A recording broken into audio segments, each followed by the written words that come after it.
ፈሪ አትሁኑ፣ ጠንቋይ አትሁኑ። ውሸታም ነው ጠንቋይ። ምናልባት እደግምባችኋለሁ ምናምን ቢል ምንም አትፍሩ። እንደ ወንድ የሆነ ጀግና በዓለም አለ የተባለ ጠንቋይ ይድገምብኝ ብዬ አውቃለሁ። አሁን የምትሰሙ ካላችሁ ድገሙብኝ። ድግምት የሚችል ሰው ካለ ጀግና እለዋለሁ ይድገምብኝ ብዬ አውቃለሁ። አሁን ይቻላል። ሰው በጫማ ይደገምበታል በምናምን ይችላል። እኔ ጫማዬን ትቼው ነው የምወጣው፣ ውጭ ትቼው ነው የምገባው። መድገም ይቻላል። አራት ነው። እኔ በጌታችን በመድኃኒታችን በኢየሱስ ክርስቶስ ስም ፍጹም አምናለሁ። ምግባሬ ከሰው ድሃ ሊሆን ይችላል። በክርስቶስ ስም ግን ቀልድ የለም።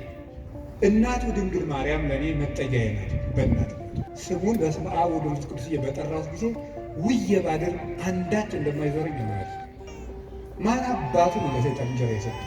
ይቅርፋታ ምድሃ ሰይጣን ደግሞ የት አባቱ ነው እንጀራ ያለው? ደግሞ እሱ መቼ ቆፈረውን መቼ የፈጠረውን እንጀራ ነው። የእግዚአብሔር ስም የጸና ግንብ ነው።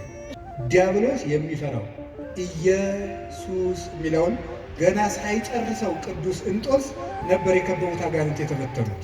ፈሪ አትሁኑ፣ ጠንቋዩን ምናምን ውሸታውን እንደዚህ የሚለውን አትስሙት። በደግሞ ባለው ማንም ድሪቶ የፈለገው ቢያይ ፈሪ አትሁኑ። ክርስቶስ ኢየሱስ አማኑኤል እግዚአብሔር ብሎ መጥራት ዝም ብሎ አይደለም። በፍቅር ጥሩት፣ ጉልበት ይሆናቸዋል። በስመ አብ ወወልድ ወመንፈስ ቅዱስ አሐዱ አምላክ። በስመ አብ ወወልድ ወመንፈስ ቅዱስ አሐዱ አምላክ። በስመ አብ ወወልድ ወመንፈስ ቅዱስ አሐዱ አምላክ አሜን። ይትባረክ እግዚአብሔር አምላከ አበዊነ ቅዱሳን ዘሰባህ ምሕረቱ በላዕሌነ። ምሕረቱን ቸርነቱን ይቅርታውን በሕይወታችን ላይ ያጸናልን የአባቶቻችን ፈጣሪ የእኛም ፈጣሪያችን እግዚአብሔር ላደረገልን በልቡናችን አስበን በአንደበታችን ተናግረን ስለማንፈጽመው ቸርነቱ ሁሉ ስሙ የተመሰገነ ይሁን። የእናታችን የቅድስት ድንግል ማርያም የቅዱስ መስቀሉ የቅዱሳን መላእክት የቅዱሳን ነቢያት የቅዱሳን ሐዋርያት የቅዱሳን ጻድቃን በረከታቸው ረድኤታቸው ከሁላችን ጋር ይሁን።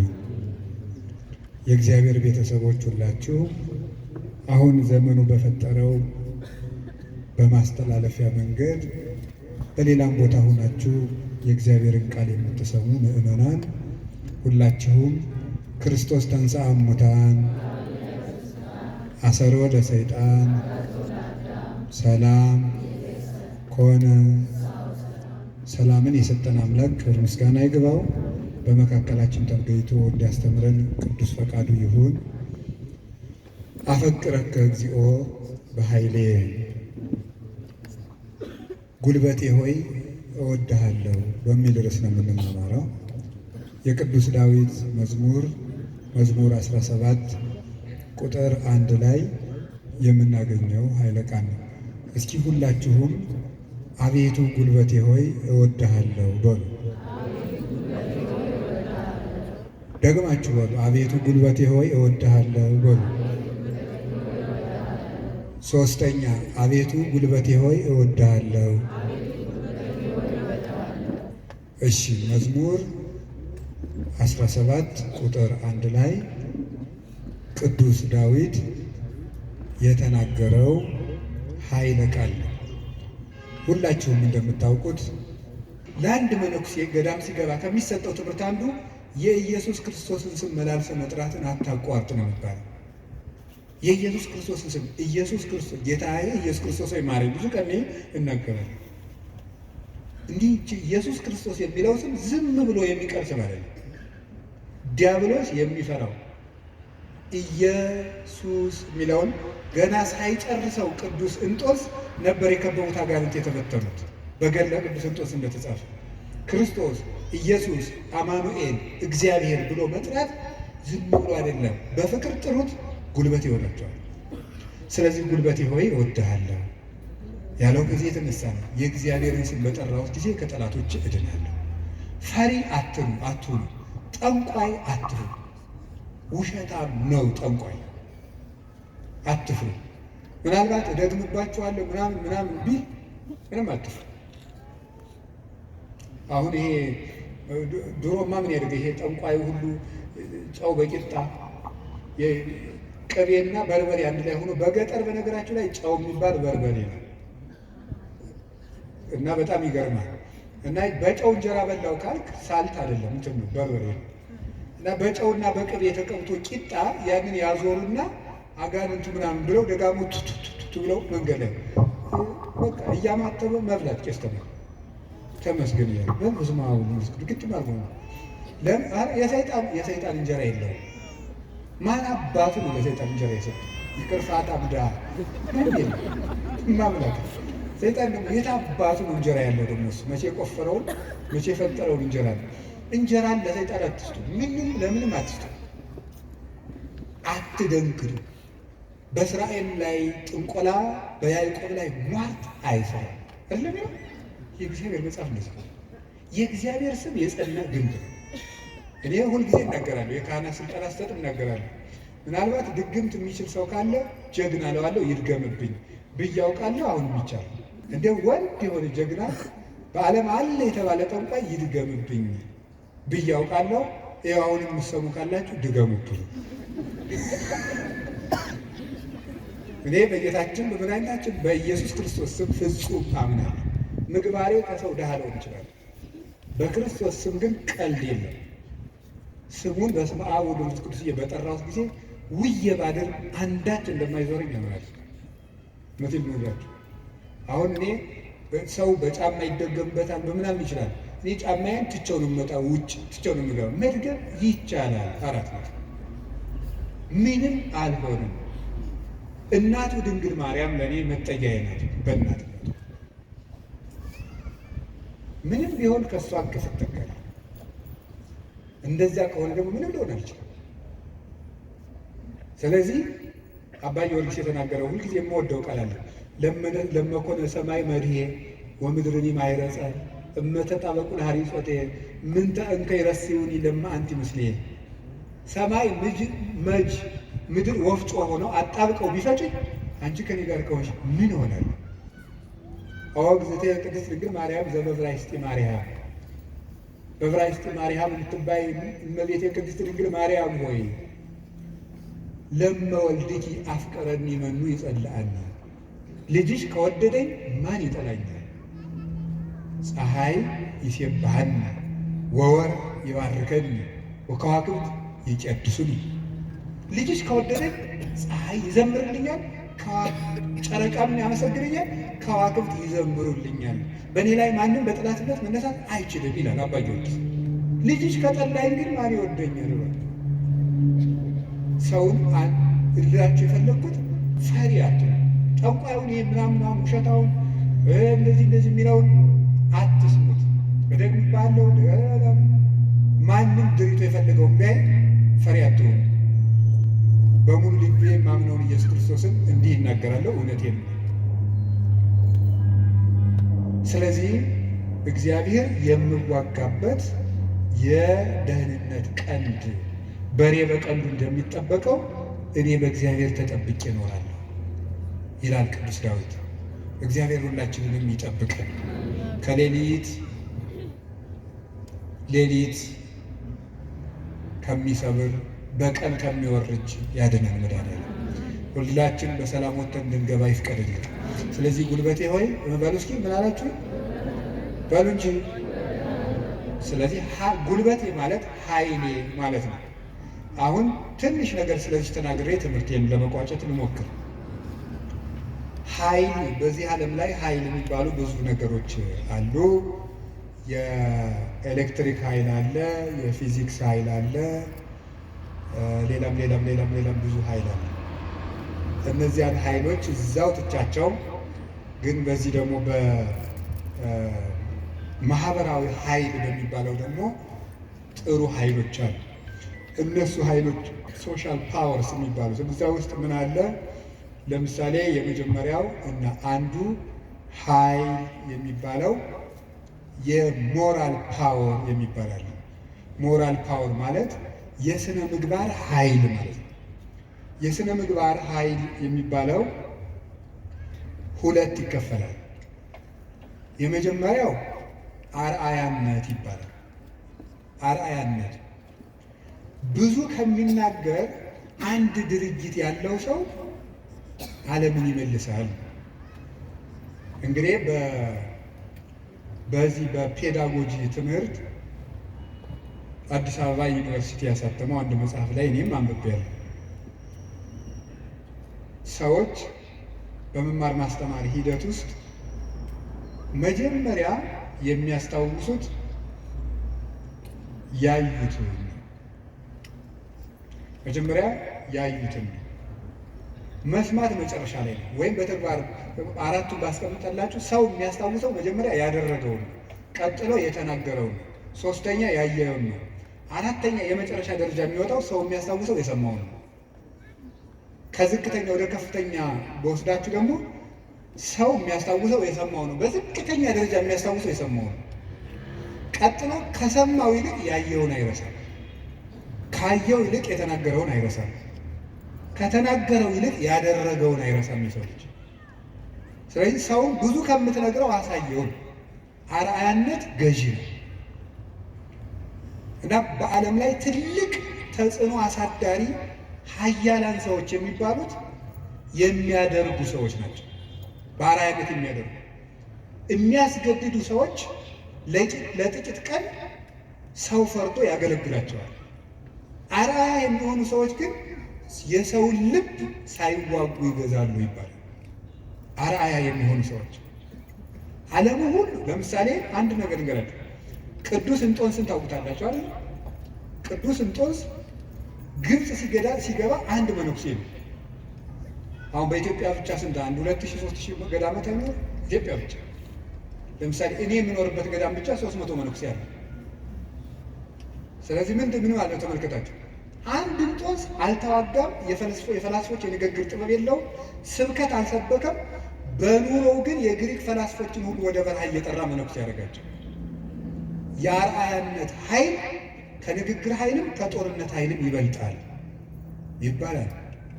በዛውም እንግዲህ ቢሮ የምትሰሩ ሰዎች ካላችሁ ሰውን ከምትቀጡት ይልቅ አርአያ ብትሆኑት ሰው ሁሉ ይገዛላችኋል። ሰዓት ማታከብሪ ወዮልሽ፣ ሰዓት ማታከብሪ ወዮልህ ከማለት እርስዎ ሰዓት ቢያከብሩ ሰው ሁሉ ሰዓት ያከብራል እንደ ማለት ያለ ነው። አንድ ሁለተኛ ደግሞ ሪኒዋል ፓወር የሚባለው የመታደስ ኃይል ወይም የንስሐ ኃይል የሚባለው ንስሐ ገብቶ የመለወጥ ኃይል። ከክፋት የተመለሱ ሰዎች በዓለም ላይ ተጽዕኖ የማሳደር ኃይል አላቸው። ለምሳሌ ቅዱስ ጳውሎስ ምንድን ነው የሚለው? ዘአነ ቀዳሚሆሙ ለኃጥአን አይደል የሚለው? እኔ መጀመሪያቸው የምሆን ኃጥአንን ከእኔ ጀምሮ የእግዚአብሔር ፈቃድ ለሰዎች ሁሉ እንዲድኑ ነው ነበር ያለው። ስለዚህ ንስሐ የገቡ ሰዎች በዓለም ላይ ተጽዕኖ ይፈጥራሉ። ቅዱስ ጳውሎስ የመጀመሪያው፣ ቅዱስ ጴጥሮስ፣ ማርያም ግብፃዊት፣ ሙሴ ጸሊም የግብፅ ገዳማትን በሙሉ መዓዛው በሙሉ ያወዳል። ቅዱስ ዳዊት የንስሐ ሰው ነው። ሰሎሞን የንስሐ ሰው ነው። ንስሐ የገቡ ሰዎች ኃይል አላቸው። እግዚአብሔር እንዲያውም እንደተነሳ የሚወደው የለም። በሉቃስ ወንጌል ምዕራፍ 15 እንደተጻፈ ካልበደሉ ጻድቃን ከ99 ነገደ መላእክት ይልቅ ንስሐ በሚገባ አንድ ኃጢአተኛ በሰማይ መላእክቱ ደስታ ይደረጋል ተብሎ እንደተጻፈ። ስለዚህ ንስሐ ኃይል አለው። አሁን ቅዱስ ዳዊት እግዚአብሔር ኃይሌ ነው ሲለው ስነ ምግባር ብሰራ ስነ ምግባር እንድትሰራ የረዳኸኝ አንተ ነህ ማለት ነው። ጥሩ ነገር ሰርቼ ከሆነ ያለ አንተ ጥሩ መሆን አልቻልኩም ማለት ነው። ጥሩ መሆንም የሚገኘው በእግዚአብሔር ነው። እግዚአብሔር ከተማን ካልጠበቀ ጠባቂዎች በከንቱ ይደክማሉ፣ እግዚአብሔር ቤትን ካልሰራ ሰራተኞች በከንቱ ይደክማሉ የሚለው ሲተረጎም አባቶቻችን ሲተረጉሙት ቤትን ካልሰራ ሰራተኞች በከንቱ ይደክማሉ የሚለው ሲተረጉሙት እግዚአብሔር ምግባረ ቤትን ካልሰራ፣ እግዚአብሔር ሀገረ ምግባርን ካልሰራ፣ እግዚአብሔር ሰውነትን ካልጠበቀ በንጽህናው ሰው መጠበቅ አይችልም። በገዛ ራሱ ሰው ራሱን መጠበቅ አይችልም እግዚአብሔር ካልጠበቀ። ስለዚህ መልካም ለመሆኔም አንተው ነህ ማለት ነው። ጥሩ ሰው መሆን የቻልኩት አንተ ረድተኸኝ ነው ማለት ነው። በንስሐ እንድነሳ ያበቃኸኝም አንተ ነህ። ከወደቅኩበት ጉድጓድ አውጥተህ ግን ሰው አድርገህ በሰው መሀል ያቆምከኝ አንተ ነህ ሲል የንስሐን ኃይል አንስቶ ተናገረ። ከቃሉ ጋር ናችሁ? ከቃሉ ጋር ናችሁ? እግዚአብሔር ከሁላችን ጋር ነው። ብዙ ንስሐ የገቡ አጣ እንግዲህ የዮሐንስ ወንጌል ምዕራፍ 12 ላይ ያቺ ሽቶ የቀባችው ሴት አለች አይደል? የሽቶ መዓዛ ቤቱን ሞላው ይላል። በጣም ሁልጊዜ ዓይኔን የሚስበኝ ንባብ ነው። የሽቶ መዓዛ ቤቱን ሞላ ይላል። ሊቃውንት ሲተረጉሙት ቤት የተባለች ቤተክርስቲያን ናት። ክርስቶስ ያለበት ቤት ቤተክርስቲያን ናት። ክርስቶስ ያለበትን ቤት ያቺ ሴት ያመጣችው ሽቱ ሞላው ማለት ምን ማለት ይመስላችኋል? የአንዲት ንስሐ የገባች ነፍስ ዝናዋ፣ ስነ ምግባሯ ቤተክርስቲያንን ሞላ። አሳዳጁን ጳውሎስ አይደለም እንዴ ተነስተን ቅዳሴ ላይ ቅዱስ ሐዋርያ ጳውሎስ ሰናየ መልእክት ፈዋሴ ዱያነ ዘነሳይከ አክሊለ ሰአር ወጸልይ በእንቲአነ ያድኅን ነፍሳተነ በብዛ ሳህሉ ወምሕረቱ በእንተ ስሙ ቅዱስ የሚባለው እኮ አሳዳጁ ጳውሎስ ነው። የዚያች ሴት ሽቶ ቤቱን ሞላው ማለት ንስሐ የገባች ነፍስ መዓዛ ቤተ ክርስቲያንን ይሞላል። ተዘከረነ ሳይባል ቅዳሴ ተቀድሶ ያውቃል? ሰምታችኋል?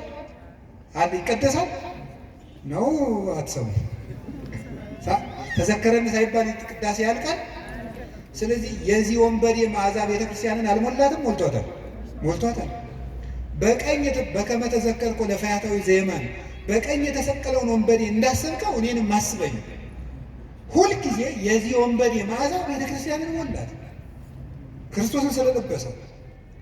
አዲያ ወንበዴን መልሶ በቤተ ክርስቲያን ዓመት ሙሉ ስሙ እንዲጠራ ላደረገ አምላክ አቤቱ ጉልበቴ ሆይ ንገሩኝ እወድሃለሁ መባል ይገባዋል። የኃጢአትን ሸክም ፈንቅዬ ወጥቼ በፊትህ እንድቆም ያደረግከኝ አምላኬ ሆይ ጉልበቴ ሆይ እወድሃለሁ። የእግዚአብሔር ቤተሰቦች ያለ እግዚአብሔር ጉልበት ካለንበት ኃጢአትን መውጣት አንችልም። አንዳንድ ጊዜ ሰይጣን ምን ሊለን ይችላል? አይ እንዲሆኜ ረክሼ ቤተክርስቲያን አልሄድም፣ እንዲሆኜ ረክሼ የጸሎት መጽሐፌን አልነካው፣ እንዲህ ባረኩበት እጄ እንዲህ በልቆ እንደ ይገርማቸዋል እኮ ጸሎተኛ ለመሆን ምን ያስፈልጋል ቢሏቸው አንድ አባት መጸለይ አሏቸዋል። ጸሎተኛ ለመሆን መፍትሄው ምንድን ነው? ንገሩኝ እንጂ መጸለይ። ወደ እግዚአብሔር ቤት ለመምጣት መፍትሄው ምንድን ነው? ወደ እግዚአብሔር ቤት መምጣት በሉኝ፣ ንገሩኝ እንጂ ወደ እግዚአብሔር ቤት ለመምጣት መፍትሄው ምንድን ነው? ጥሩ ሰው ለመሆን መፍትሄው ምንድን ነው? ከነ ክፋታችን መምጣት። ምክንያቱ ሳ የዮሐንስ ወንጌል ምዕራፍ 7 ላይ ጌታ ምን ብሎ ነግሮን ነው? እኔ ውሃ ነኝ። እስኪ ውሃ በሉ። የተጠማ ቢኖር ወደ እኔ ይምጣ ሲል እኔ ምንድን ነኝ ማለቱ ነው። ስለዚህ ወደ ወንዝ የሚሄድ ንጹህ ሰው ነው ያደፈ ሰው ነው? ንገሩ። ያደፈ ሰው። እንዲያውም ካደፍን ነው ቤተክርስቲያን መምጣት ያለብን። ልንነጻ ነው የምንመጣው። ውሃ የሚቀዳ የተጠማ ሰው ነው? ጠጥቶ የጨረሰ ሰው ነው? የተጠማ ሰው። እንግዲያውስ ክርስቶስ ለእኛ ለተጠማ ነው ያስፈልገን።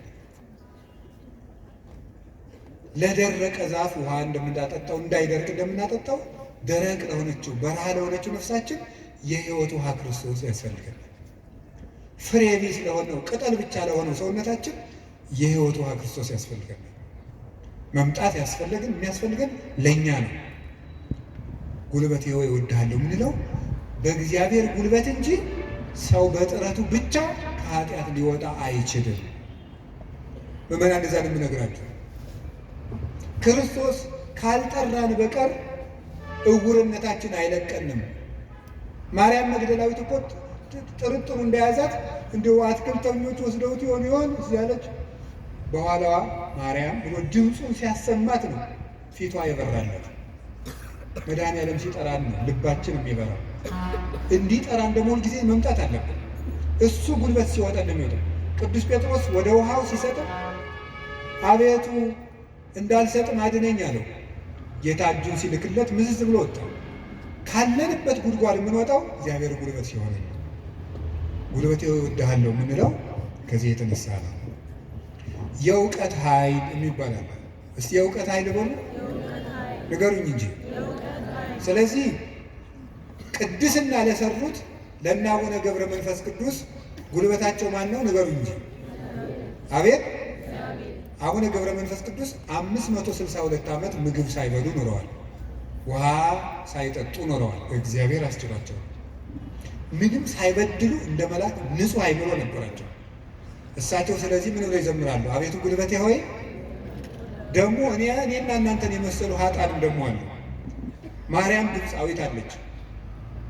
ኢየሩሳሌም ስትሄድ በግብፅ አመንዝራ ኢየሩሳሌም ስትሄድ ደግሞ የምታመነዝርባቸው ወንዶች ልታገኝ ነው ሄደች። ሰዎች ኢየሩሳሌም ሊሳለሙ ሲሄዱ መርከብ ውስጥ መሳፈሪያ ሳንቲም አልያዝኩም፣ ክፈይ፣ አልከፍልም፣ እኔ ከፍላለሁ፣ እንደ ከፈለግ ከእኔ ጋር ተኛ እያለች ሰውነቷን ለመርከብ ዋጋ የምትሸጥ ሰው ነበረች። እሷ ሰው ሁሉ ወደ መቅደሱ ሲገባ ደጅ ላይ ያለ ስዕል ግን እሷን ይገፋት ጀመር በኃይል። ቆማ ስታለቅስ የእመቤታችን ስዕል አየቻት። ወደ መሐሪው ልጅሽ ንገሪልኝ አለች። ከዚያ በኋላ እንድትገባ ተፈቀደላት። ወደ ዮርዳኖስ ማዶ ሂጂ፣ በዚያም ለነፍስሽ ረፍት ታገኛለሽ። ሂድች ቤተ መቅደስ ውስጥ ቤተክርስቲያን ለመግባት ቅጥሩን ለመግባት ጉልበት ያልነበራት ግብፃዊቷ ዘማዊቷ ማርያም ክርስቶስ በምሕረት እጁ ከነካት በኋላ ግን ምን ሆነ? ቅዱስ ዞሲማስ ሲሄድ ከመሬት አንድ ክንድ ቆማ ስትጸልይ ነው ያገኛል። እንደዚች ያለችው ኃጥአንም አቤቱ ጉልበቴ ሆይ እወድሃለሁ። ሀገርን ከማሸነፍ ልማድን ማሸነፍ ይበልጣል። ክፋትን ቆርጦ መጣል ከባድ ነው። ሰንሰለትስ ወይ ቆርጠው ይጥሉታል፣ ወይ ፈልቅቀው ይጥሉታል፣ ወይም ደግሞ ያሰሩ ሰዎች ተመልሰው በሌላ ቀን ይፈቱታል። የኃጢአት ሰንሰለትን ግን እግዚአብሔር ካረዳን መፍታት አይቻልም። እና ለዚህ ነው ቅዱስ ዳዊት ጉልበቴ ሆይ እወድሃለሁ ያለ። ለንስሐም ጉልበታችን እግዚአብሔር ነው፣ ለንጽህናም ጉልበታችን እግዚአብሔር፣ ለእውቀትም ጉልበት እግዚአብሔር ነው። የእውቀት ኃይል የሚባለው እሱ ነው። እውቀት ባዶውን ሲነገር ኃይል የለውም። አንዳንድ ጊዜ ይህንን እኔም አስባለሁ። እውነት ለመናገር መቼስ ተያይዘን ከምንጠፋ አንዳችን ተናጋሪ አንዳችን ሰሚያን እንተጋገዝ ተብሎ ነው እንጂ እውነት ለመናገር እኔን የመሰለ ሰው እዚህ ቆሞ መስበክ አልነበረበትም። መስበክ ያለባቸው እንደነ ቅዱስ ዮሐንስ አፈወርቅ ያሉ ቅዱሳን መምህራን ነበሩ። ፍጹም አባት ነበር መስበክ የነበረበት። ቅዱስ ባስልዮስ ዘቂሳርያ ሲያስተምር ከአንደበቱ የሚወጣው የእግዚአብሔር ቃል እንደ እሳት ላንቃ እየተቆረጠ በምዕመናን ትከሻ ላይ ሲያርፍ ይታይ ነበር። ቃሉ ከመነገሩ የሰሚዎቹ መለወጥ ይቀድማል። ይህ የእውቀት ኃይል ነው። እውቀት ኃይል የሚያገኘው አብዝተው ስላጠኑት ብቻ ሳይሆን እግዚአብሔር አብሮ ሲቆም ነው። እና እውነቴን ልንገራችሁ፣ አብዝታችሁ ጸልዩልን፣ ቆመን እንዳናበላሽ እንዳንጠፋ ነው። የምንናገረው ኃይልም እየመጣ በእናንተ ላይ እንዲለውጥ ብቻችን እንዳንቆም እግዚአብሔር አብሮን እንዲቆም የእውቀት ኃይል የሚባለው እሱ ነው። ቅዱስ ጎርጎርዮስ ዘኑሲስ የኑሲሱ ጳጳስ ጎርጎርዮስ ሀገረ ስብከት ላይ ሲመደብ ጥቂት ክርስቲያኖችና ብዙ እምነት የሌላቸው ነው የነበሩት። እሱ ካስተማረ በኋላ ደግሞ የማያምኑት ቁጥር የቀድሞዎቹ የክርስቲያኖችን ቁጥር አክሎ ክርስቲያኖች ደግሞ የቀድሞዎችን ኢአማንያን ያህል በዝተው ነበር ይባላል። ብቻው ሙሉ አውሮፓን የለወጠው ኃይለ መንፈስ ቅዱስ ያደረበት ብቻውን አንድ ጳውሎስ ነበር ክርስቲያን ያደረገው መጀመሪያ። ለዚህ ነበር የመንፈስ ቅዱስን ኃይል በመግለጥ እንጂ በቃላት ማባበል አላስተማርኳችሁ ይላል ቅዱስ ጳውሎስ። ጆሮአችሁ ይሰማል? የመንፈስ ቅዱስን ኃይል በመግለጥ እንጂ በቃላት ማባበል አላስተማርኳችሁም ያለ ቅዱስ ጳውሎስ። ስለዚህ በእግዚአብሔር ኃይል መጣው እንጂ ቃላትን በማሳመር አልመጣሁም የሚለው ለዚህ ኃይለ እግዚአብሔር ለእውቀት ያስፈልገዋል። ብቻቸውን ሀገር የሆኑ ሰዎች አሉ፣ ከእውቀታቸው ላይ እግዚአብሔር ቆሞበት። ቅዱስ ዮሐንስ አፈወርቅ ብቻውን ቁስጥንጥንያ ውስጥ የሚያበራው ምሰሶ፣ ቅዱስ ያሬድ ኢትዮጵያዊው ብቻውን የቤተ ክርስቲያን ትጥቅ ሆኖ በየማህሌቱ ብቻውን ቆሞ የኖረው እውቀቱ ውስጥ ኃይል ነበረ። አንቀጸ ብርሃንን እኮ አክሱም ጽዮን ውስጥ ገብቶ ሲጸልይ ቅዱስ ያሬድ ከመሬት አንድ ክንድ አፈፍ ብሎ ቆሞ ነበር። የዚህ ምሰሶ የዚህ ብርሃን የቅዱስ ያሬድ ብርሃን በማህሌቱ ይኸው 1418 ዓመታትን እዚህ ያለው እዚህ ቤተክርስቲያን ውስጥ የእውቀት ኃይል የተጫነ እውቀት፣ ነጠላ ያልሆነ እውቀት፣ ብልጣብልጥነት የሌለው እውቀት። መማር ማለት ስማርት ቲንኪንግ አይደለም። መማር ማለት ሰው መሆን ነው። ሰው እንድንሆን ጸልዩልኝ። ሁላችንም እግዚአብሔር ሰው ያድርገን እና እንደ ቅዱስ ጳውሎስ ያሉት ብቻቸውን ቁመው ሺህ ቤተ ክርስቲያን የሆኑት መምህራን አቤቱ ጉልበቴ ሆይ እወድሃለሁ ቢሉት የተገባ ነው። ሌላው የመከራ ኃይል አለ። እስቲ የመከራ ኃይል በሉ። ስንት ኃይል ነገርኳችሁ? ምንድን አይ ተመስገን ነው እንዴ በልሽ የሥነ ምግባር ኃይል በል። ሌላስ? የእውቀት ኃይል። ሌላስ? አቤት የመከራ ኃይል። እሺ የሥነ ምግባር ኃይል። ከዚያ በፊት ምን ብያችሁ ነበር? የአርአያነት ኃይል የሚባለው ይሄ ሞራል የሚባለው እሱ በሁለት ተከፍሎ ስነ ምግባርና አርአያነትና ንስሐ ብለን ከፍለናል። ቀጥሎ የእውቀት ኃይል ብዬ ነገርኳችሁ። ሶስተኛ አሁን የምነግራችሁ ደግሞ የምንድን ነው? የመከራ ኃይል። የመከራ ኃይል የሚባለው ጉልበቴ ሆይ እወድሃለሁ ያለው አሁን ቅዱስ ዳዊት አሸንፏል። ዘመኑን በሙሉ ጠላቶችን ያሸንፋል። ያሸነፈ ግን በውጊያ ሳይሆን በምንድን ነው? በመከራ ነው ያሸነፈ። ይገርማችኋል። በመከራ ማሸነፍ ከዚህ ዓለም ሎጂክ የራቀ ነው። በዚህ ዓለም ለማሸነፍ ፓወር የግድ ያስፈልጋል ነው ቀመሩ። ይሄ ነው አሁን የዚህ ዘመን ሰው እና ክርስትና ልገናኝ ነው ተፍ ብለህ ሰልፍ ኮንፊደንስ ይኖርህ ነው። በክርስትና ደግሞ ተፍ ብለህ ትሁቱን ነው ነገሩ። ወዲያ ነው ከብቷችኋል አይደለም? ትሁት የሆነ ከፍ ይላል። አሁን ደግሞ ራስህን ከፍ አድርግ፣ አትጣል ነው። እንደዚህ ማስታወቂያ ስራ ገንባ፣ ራስህን አስታወቅ በደንብ። እንደዚህ ነው። የፈለግከውን ነገር ስራ፣ ስለማንም አትጨነቅ፣ ግድ አይኖርህ። እንደዚህ አይነት ነገር ነው የሚሰበከው። እንደሱ የሚባል ነገር የለም። እንደሚባለው 100% ኮንፊደንስ ኔጌቲቭ ኮንፊደንስ ነው ይባላል። ስለዚህ ተገቢ አይደለም። ምንድን ነው ታዲያ? እኛም መከራ ማሸነፍ ነው የሚባለው። ቅዱስ ዳዊት ለምሳሌ እንዲህ ያደረገ፣ ሳኦል እያሳደደው ሄደ። ቅዱስ ዳዊት ዋሻ ውስጥ ተጠጋ። ሳኦል ዳዊትን ፈልጎ ተኛ እና አበኔር ይባላል የሳኦል የጦር አበጋዝ። ከሳኦል ከጨርቁ ጫፍ ቆረጥ አድርጎ ዳዊት ወስዶ አለፍ ብሎ አበኔር አንተ የውሻ ሬሳ አይመስልም ጌታህን እንዲያርገን የምትጠብቀው አለ። ተኝቶ ነበር ያመለ። ግን የቅዱስ ዳዊት ጋሻ ጃግሬዎች አረ ዛሬ እግዚአብሔር ጠላትህን በእጅህ አሳልፎ ሰጥቶልሃል እንበለዋል።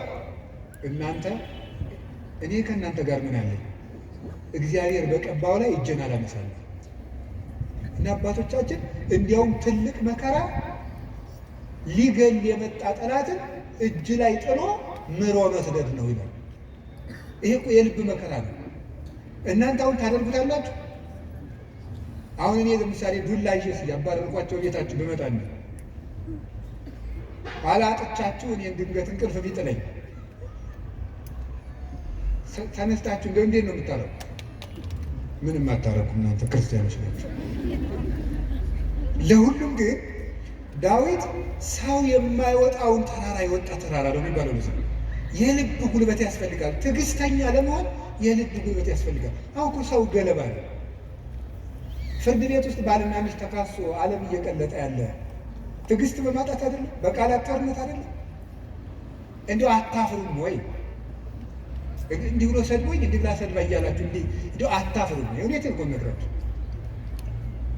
ጦር ይዞ የመጣውን ጠላቱን እጁ ላይ ሲያገኘው እዚህ በቀባው ላይ እጄን አላነሳም። ሌላ ቀን እኮ ደግሞ ምን አደረገው? ዳዊት ወልዴ ቃል ከማይዜኒ ዳዊት ወልዴ ቃል ከማይዜኒ ዳዊት ስትዘምር እኮ ደስ ይለኛል እና በገና ደርድረልኝ አለ። የዋሁ ዳዊት በገና ሊደረድር ሲሄድ ጦሩን ሳኦል ይዞ ሲወረውርበት አድነን እግዚኦን ብእሲኩኝ አቤቱ ከክፉ ሰው አድነኝ ሲል ጦሩ ወዳ ከግድግዳው ላይ ተተከለች። ያንን ደግሞ መልሶ ሌላ ቀን ፈልጎ አገኘ። አሁንም ሳይገለው ጥሎት ሄደ። ዳዊት ሳኦል እየፈለገው ሄደ። ዳዊት ግን ይላል ለእግሙ ድኅረ የሆኑ ጸላይቴ ጠላቶቹ ወደ ኋላቸው ይመለሱ ይላል። ሳኦል መንገድ ጠፍቶት ተመለሰ። ደክሞ ማሸነፍ የእግዚአብሔራዊነት። ከዛ ምን አደረገ? ጎልያድ በመጣ ጊዜ ዳዊት በሰይፍ ነው ያሸነፈ በጠጠር? እስኪ ንገሩ። ስለዚህ የዳዊት ጉልበት ሰይፍ ወይስ እግዚአብሔር? ንገሩኝ። ጠጠሯ ናት ያሸነፈች ወይስ የእግዚአብሔር ስም? የእግዚአብሔር ስም ከተጫናት ጠጠርም ኃይል አላት። እግዚአብሔር ከሌለው ግን ሰይፍም ያስገድላል። ጎልያድ ሰይፍ ይዞ ሄደ፣ ዳዊት እግዚአብሔርን ይዞ ሄደ። ከዚያ በኋላ ስም ወረገመኒ በአማልክት ይሁርኩሳል፣ በረገሙ ጣዖቶቹ ረገመኝ። ወአንሰ ሳይኩ ሰለስተ አእባነ ውስተ ፈለግ፣ እኔ 3 ድንጋዮችን ከባህር አነሳው። ወጸፍክዎ ዲበ ፍጽሙ፣ ግንባሩን አልኩት። አሚሃ ወድቀ በኃይለ እግዚአብሔር፣ በእግዚአብሔር ያን ጊዜ ወደቀ። ወነሳይኩ ዘእምላዕሌሁ ሰይፈ፣ ከእሱ ሰይፍን ወሰድኩ። ወመተርኩ ርዕሶ ለጎልያድ፣ የጎልያድ አንገትም ቆረጥኩት አለ። በራሱ ሰይፍ እንዲወድቅ ያደረገው ጉልበቴ ሆይ እስኪ በሉ ሁላችሁ ንገሩ እንጂ። አዎ ይህን የሚያደርገው የእግዚአብሔር ስም ነው። ቅዱስ ዳዊት አንተ ብላቴና ጨንገር ይዘህ የምትመጣ እኔ ውሻ ነኝ ነበር ያለ ጎልያድ። ናና እንግዲህ ስጋህን ለሰማይ ወፍ ለምድር አራዊት ቆራርጬ እሰጠዋለሁ አለ። አዎ አንተ ከውሻም ታንሳለህ። ውሻ ጌታውን ያውቃል፣ አንተ ግን ፈጣሪን አታውቅም። አንተ በሰይፍ ትመጣለህ፣ እኔ ግን አንተ በምትገዳደረው በእስራኤል አምላክ ስም እመጣለሁ። የእግዚአብሔርን ስም ይዞ ሄደና ያን 6 ክንድ እስራኤልን ያስጨነቀ ሰው ገረሰሰው። ስለዚህ ጉልበቱ እግዚአብሔር ጉልበቱ ይወርዳል። ከገዛ ቤተ መንግስቱ አኪጦፌል የሚባል መካሪ ተነስቶ አቤሴሎምን የገዛ ልጁን አስነስቶ ምንድን ያደረገ? ዳዊትን ሲያዋርደው የዳዊትን ሚስቶች በሙሉ እስራኤል በተሰበሰቡበት ድንኳን አስጥሎ አገር እያየ የአባትህን ሚስቶች ድፈራቸው ብሎ ገብቶ የአባቱ ሚስቶች እንዲደፍር በመጽሐፍ ቅዱስ የተጻፈ ነው አድርጎ አኪጦፌል የሚባል ሰው አዋረደ። ዳዊት ሄደ፣ ተሳለ፣ ወጥቶ ሄደ ከቤተ መንግስቱ። ዳዊት ኃያል እኮ ነው። ስሙ ሲጠራ እኮ ሺህ የሚደነግጥለት ነው። ኃያላን የጦር መሪዎች አሉት። ግን ምንድን ነው ያደረገ? እግዚኦ ሚበዙ ለይሳቅዩ ብዙሃን ቆሙ ላይ ኔ ብዙሃን ይቤልዋ ለነፍሴ እያድኅነች አምላክኪ አንተስ እግዚኦ ምስካየ አንተ። አቤቱ የሚያስጨንቁኝ ምንኛ በዙ፣ ብዙዎች በእኔ ላይ በጠላትነት ቆመዋል። ሰውነቴንም የሚያድንሽ የለም ይሏታል። አቤቱ አንተ ግን መጠጊያዬ ነህ፣ ከራሴ ላይ በላይ ያለ ዘውድም አንተ ነህ እያለ በልቡ ተንበልብሎ ካሸዋ ላይ ወድቆ ያለቅስ ነበር። የዚያ ጊዜ አኪጦፌል ይገርማችኋል፣ አገሩ ገብቶ ዳዊት ከተመለሰ አይምረኝም ብሎ በገዛ እጁ ታንቆ ሞተ። ዳዊት አኪጦፌል እንዲህ ብሎ ሲመክር ማዶ ላይ ደግሞ በመጽሐፈ ሳሙኤል እንደተጻፈው ማዶ ሄዶ ዮርዳኖስን ሻገር ብሎ በቀትር እግዚኦ እልዋ ለምክረ አኪጦፌል፣ አቤቱ ጌታዬ የአኪጦፌልን ምክር አፍርስበት ይላል።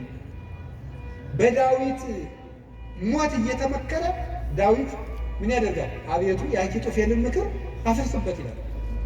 የመከረበትን ሰውዬ ሄዶ እንዳያስረው ተሰዷል።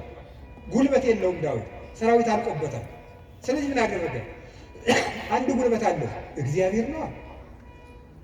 የአኪጦፌልን ምክር አፍርስበታል። አኪጦፌል ምን አደረገ? መላው አእላፈ እስራኤል ሰብስብ፣ የዳዊትን ሚስቶች በአደባባይ አስነውራቸው። የዚያን ጊዜ ዳዊት እንደተዋረደ ቀን እንደጣለው የእስራኤል ሰዎች ያውቃሉ። ያን ጊዜ ዳዊትን ተከትለን ሂደን እንግደለዋል፣ የአባትህን አንገትም ቆርጬ አመጣልሃለሁ ብሎ መከረ። እንዲህ ብሎ ሲመክር ዳዊት ምን አለ? አቤቱ የአኪጦፌልን ምክር አፍርስበት ሲል ምን አለ መሰላችሁ? እግዚአብሔር በጠላቱ በአቤሴሎም ላይ የምክር ጥርጥር አሳደረ። አይ የአንድ ሰው ምክር አይበቃም፣ ሌላ ሰው ምክርን ጨምር የተባለ አለና የዳዊት የቀድሞ አማካሪ የነበረ ኩሲ የሚባል ሰው ነበር። ሽማግሌውን ኩሲንም እስኪን ጠይቀዋል። ኩሲ እንደምን አለ? ደህና ነኝ። ምን ነው ቀድሞ ስታማክረው የነበረው ዳዊት ሲሰደድ እዚህ ቀረ? እኔ ምንጊዜ የማማክር እግዚአብሔር የቀባውን አለ። ውስጡ ቅኔ ነው። ቅኔው ምንድን ነው? አሁንም እኮ የማን አማካሪ ነኝ እያለው፣ አንተንማ እግዚአብሔር አልቀባም እያለው፣ አሁንም የእሱ ነኝ እያለው፣ ለእሱ ግን የመሰለው ምን እያለው ነው? አንተን ከሾመ የአንተ አማካሪ ሆናለሁ እያለው መስሎታል። እዛ ምን ያደረገው? አኪጦፌል ምን ብሎ መከረ? አኪጦፌል እንዲህ ብሎ መክሯል። አንተ ምን ትላለህ? አኪጦፌል ቶሎ ብለን ዳዊትን እንግደለዋል፣ አንተሳ ምን ትላለህ አለ። ዳዊት ምን እያለ ነው? አቤቱ የአኪጦፌልን ምክር ተናገሩ እንጂ አፍርስበት በሉ እንጂ እያለ ያለቅሳል። ኩሲ መጣና ምን ያደረገ? አይ ይቺ ምክር አንዲት ናት፣ አንድ ምክርማ አይረባም፣ ከገሌ ምክር የገሌ ምክር ይሻላል ተብሎ የቤተ መንግስት ምክር ከአንዱ ምክር የአንዱ ምክር ተመርጦ ነው እንጂ የአንድ ሰው ምክርማ አይረባም። ስለዚህ ምክር ይመከር፣ ቆይ ውለን እንደር። አባትህ ዳዊትን ታውቀዋለህ፣ ኃያል ነው። እነ አበጋዞቹ እነ ኢዮአብም ኃያላን ናቸው። አሁን ሂደን ይፍጀን እንዴ? ነገር ግን መላው አእላፈ እስራኤል ገና ይሰብሰቡ፣ ምክርም አበርክተን እንምከር።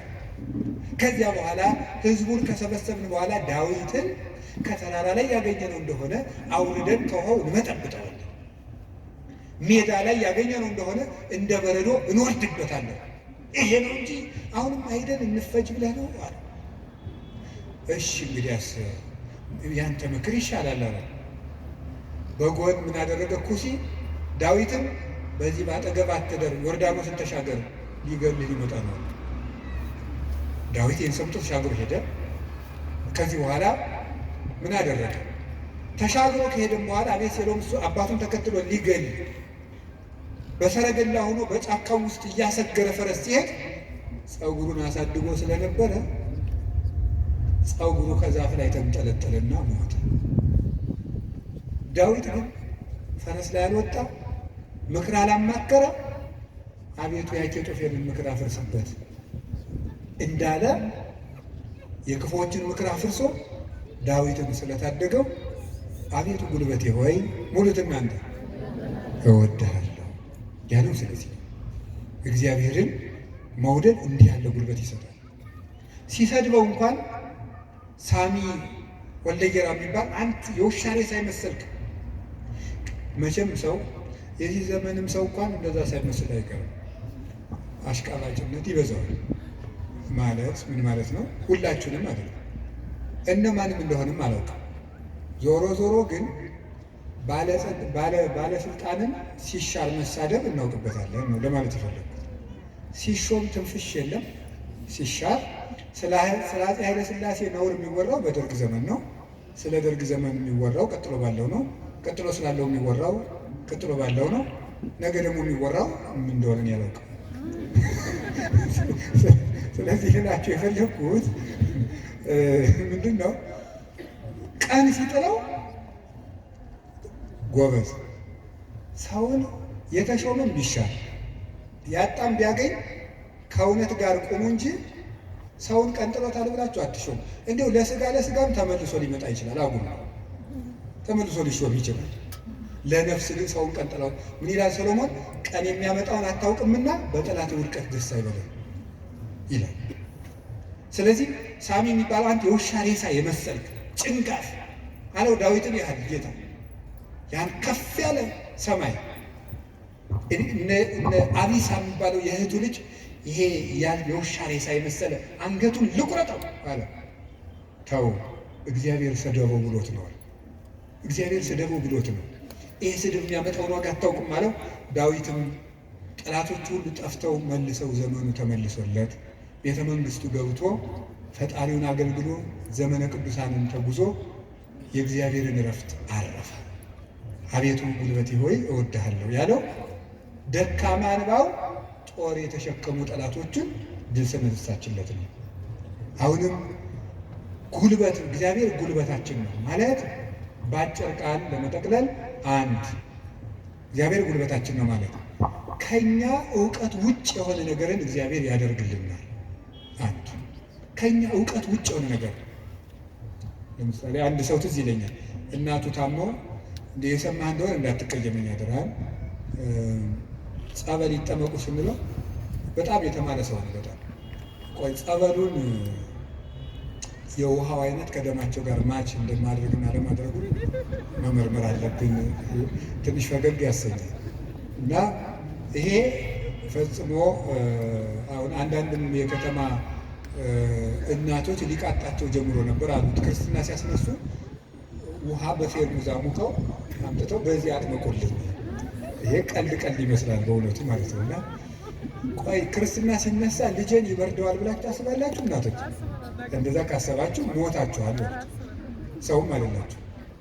ክርስቶስን እየለበሰ እኮ ነው። እንዴት ይበርደዋል? ሰው ሲጠመቅ ክርስቶስን ነው የሚለብሰው።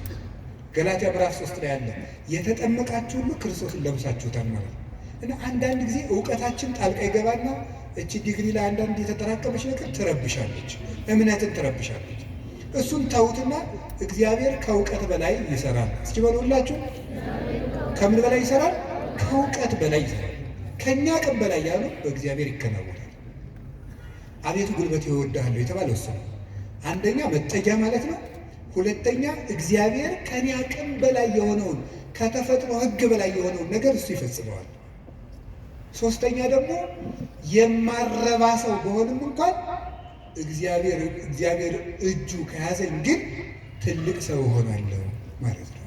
እግዚአብሔር ጉልበት ሲሆነው ውሃ ይገባና ምን ይሆናል? ጸበል። አፈር ይገባና ምን ይሆናል? እምነት። እግዚአብሔር ጉልበት ሲሰጣት የ15 ዓመት ልጅ ማንን መሸከም ትችላለች? ድንግል ማርያም እግዚአብሔርን ተሸከመችው። እግዚአብሔር ጉልበት ነው። እሱ ጉልበት ባይሆን እሳትን ማን ይታቀፋል? ማንም። እግዚአብሔር ጉልበት ሲሆን እሱን እንኳን እንችለዋለን። ስለዚህ የእግዚአብሔር ቤተሰቦች በእግዚአብሔር በርቱ፣ እግዚአብሔርን ጉልበት አድርጉት። ሁላችንም በእግዚአብሔር እንመካ። ሁልጊዜ ጸልዩ። አንድ ነገር ብቻ ልናገር፣ ወደ እግዚአብሔር ለመሄድ ከየት ልጀምር ካላችሁ ጸልዩ። መንፈሳዊ ሕይወት ከየት ዛሬ ምናልባት ዛሬ ብቻ ቃለ እግዚአብሔር የሚሰሙ ሰዎችን ትኖራላችሁ። ዛሬ ድንገት የመጣ መጥቶ የማያውቅም ሊኖር ይችላል። መንፈሳዊ ሕይወት ከየት እንደሚጀምር ግራ ገብቶኛል ካላችሁ መንፈሳዊ ሕይወት መጽሐፍ ቅዱስ ሂድና አጥኑ ወይም እንደዚህ አድርጉ ወይም እንደዚህ አይደለም። መንፈሳዊ ሕይወት መጀመሪያ ከጸሎት ጀምሩ። በቃ ሌላ መጀመሪያ አባታችን ሆይ በቃ እሱም በሉ። ከዛ ቤተ ክርስቲያን ውስጥ ተሳተፉ፣ አስቀድሱ። ከዚያ በኋላ መጽሐፍ ቅዱስን በደንብ ተማሩ። እነዚህ ሶስቱ ሁልጊዜ የቤት ስራ እሰጣችኋለሁ፣ እኔም እናንተም ታደርጉታላችሁ። አሁን ዛሬ መልሼ ልሰጣችሁ ነው። ከዚህ በኋላ በሄድኩበት ሁሉ እናገራለሁ፣ ሰው ቢሰለችም ባይሰለችም እንደ ከርቤ እስከምትመር ድረስ ተናገር ብሏል አንድ የቤተክርስቲያን አባት። እሺ አንደኛው በቀን ልታደርጉት ሁልጊዜ ነው የምነግራችሁ፣ እዚህ መድረክም ተናግሬያለሁ። አንደኛው በቀን አንድ ምዕራፍ መጽሐፍ ቅዱስ አንብቡ። ሁለተኛው በቀን ቤተክርስቲያን ሳትገቡ አትዋሉ። እንደውም ከዛሬ በኋላ በሰበኩበት ሁሉ ለመናገር ነው ቃል የምገባው እግዚአብሔር ይረዳል። እነዚህን 5 ነገሮች ሰው እስኪያደርጋቸው ድረስ ከቻልኩ እስከ መሞት እናገራለሁ። እናንተም በጸሎት ካሰባችሁ እና ካስጨረሰ። ስለዚህ የመጀመሪያው አንድ ምዕራፍ መጽሐፍ ቅዱስ በቀን አንብቡ። ሁለተኛው ቤተክርስቲያን ሳትገቡ አትዋሉ። በቀን መግባት የማያስችል ተፈጥሯዊ ግዳጅ ከገጠማችሁ ደጅ ላይ ቆማችሁ ሄዱ። ሶስተኛው በሳምንት አንድ ቀን ቢያንስ አስቀድሱ። ውስጥ ገብታችሁ በሳምንት አንድ ቀን ቢያንስ ማለት ነው። አራተኛው ንስሐ ግቡ። ንስሐ ግቡ። ንስሐ እንዲያውም ምንድን ነው የምትባለው? ሌላኛይቱ ከእግዚአብሔር የተሰጠችን ልደት ናት የሚባለው። አንድ ልደት ከእናት አባት ተወልደናል። ሌላ ልደት ደግሞ በጥምቀት እንደገና እሷ ስትደበዝዝ ደግሞ እግዚአብሔር በንስሐ ልደትን ሰጠ። አዳም ከሔዋን እሱን የመሰለ ልጅ እንደወለደ ይላል አረጋዊ መንፈሳዊ የተባለ ሊቅ። አዳም ሔዋን ከምትባል ሚስቱ እሱን የመሰለ ልጅ እንደወለደ ክርስቶስ ከንስሐ ማኅፀን እሱን የመሰሉ ልጆችን ይወልዳል። ደስ አይላችሁም? እዚያ ንስሐ ማኅፀን ውስጥ ገብተን እንደገና ክርስቶስን የመምሰል አባታችን እግዚአብሔርን የመምሰል እድል አለን። እሱ የመንፈስ ቅዱስ ጉልበት ስለሆነ ነው አቤቱ ጉልበቴ ሆይ እወድሃለሁ እንድንል የፈለግኩት። ንስሐ ግቡ። የመጨረሻው ጸልዩ። ሳትጸልዩ አትብሉ፣ ሳትጸልዩ እቤት አትውጡ። ብትችሉ ስግደት ስገዱ፣ ስገዱ፣ ጥቂት ጥቂት ስገዱ። ትንሽ ትንሽ ትንሽ ትንሽ ከቻላችሁ 41 ካቃታችሁ 21 ካቃታችሁ 7 ካልሆነም 3። ይኸውላችሁ እኛ ለእግዚአብሔር ስንሰግድ ሰይጣን ከእኛ እግር ይወድቃል። ሰው ለእግዚአብሔር ሲንበረከክ የሚያንበረከኩት ከእሱ ስር ይንበረከካሉ። ዳዊት ለእግዚአብሔር ይንበረከካል፣ እግዚአብሔር የዳዊትን ጠላቶች ለዳዊት ያንበረክካል። ቀመሩ ይሄ ነው። እኛ ለእግዚአብሔር እንንበረከክ፣ የሚያንበረክኩንን አጋንንት ደግሞ እግዚአብሔር ያንበረክካቸዋል። ሰው ለእግዚአብሔር ሲንበረከክ ትልቅ ነገር ነው። ስለዚህ ጥቂት ጥቂት ስግደት በቀን ስገዱ። ጸልዩ፣ ጸሎት አታቋርጡ።